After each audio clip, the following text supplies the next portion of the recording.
ॐ रामकृष्ण गतप्राणम् अनवद्भावभावितं नमामि शामिनं রামকৃষ্ণান্দেতি সঙ্গীতম।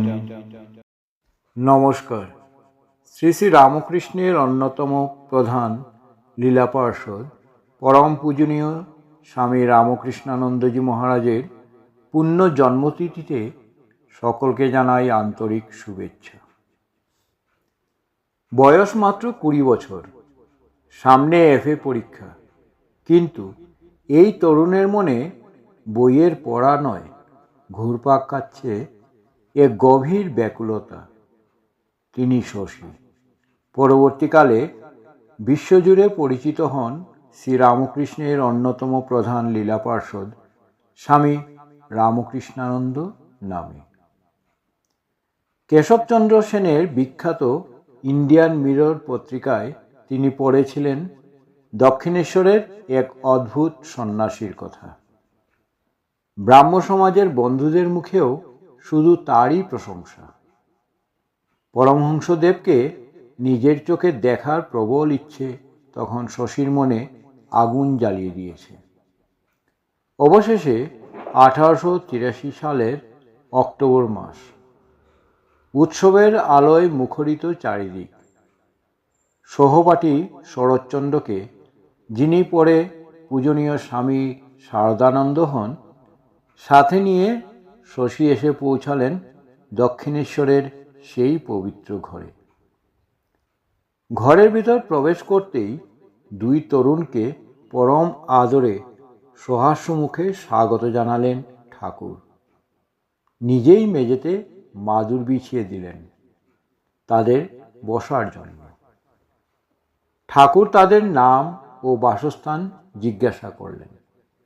যখন শুনলেন তারা কেশব সেনের ব্রাহ্ম সমাজের সঙ্গে যুক্ত, ঠাকুরের মুখে খেলে গেল এক আনন্দের হাসি।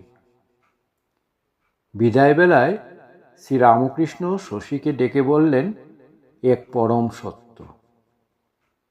তিনি বললেন, বেশ বেশ, আবার এসো, কিন্তু একা একা। ধর্মের সাধনা গোপনীয়। প্রথম দর্শনেই শ্রীরামকৃষ্ণ এই দুই তরুণকে দিলেন এক অসামান্য বাস্তবধর্মী শিক্ষা।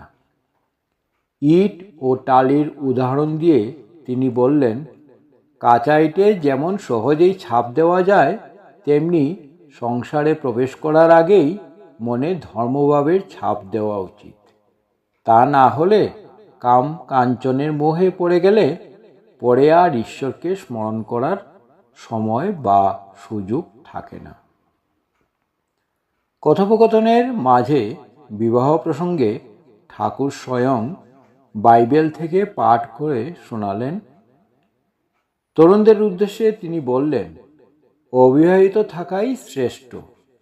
তবে কেউ যদি নিজের বাসনা দমন করতে না পারে, তবে তার বিয়ে করা ভালো। কিন্তু ঠাকুরের সেই জ্বলন্ত বাণী আজও সত্য। তিনি বলেছিলেন, বিবাহই সর্বপ্রকার বন্ধনের মূল। আলোচনার এক পর্যায়ে ঠাকুর শ্রীরামকৃষ্ণ শশীকে একটি কঠিন প্রশ্ন জিজ্ঞাসা করলেন। তিনি জিজ্ঞাসা করলেন, তুমি সাকারে বিশ্বাস করো নাকি নিরাকারে? 20 বছরের তরুণ শশী কোনো কৃত্রিমতা না রেখে অত্যন্ত সরল ও সত্যনিষ্ঠভাবে উত্তর দিলেন, ঈশ্বর আছেন কি না তাই জানি না, তার আবার সাকার না নিরাকার।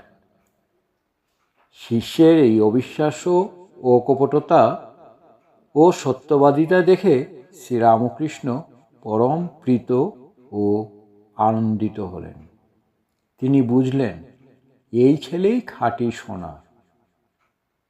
ঠাকুর শ্রীরামকৃষ্ণের সেই জ্যোতির্ময় রূপ এবং জ্বলন্ত আধ্যাত্মিক জীবন শশীর তরুণ মনে গভীর রেখাপাত করেছিল।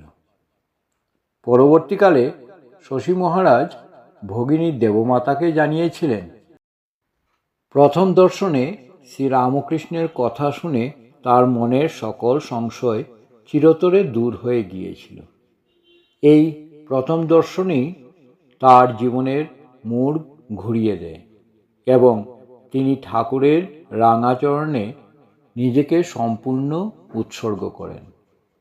তৈরি হয় এক নতুন ইতিহাস। শ্রীরামকৃষ্ণার্পণমস্তু।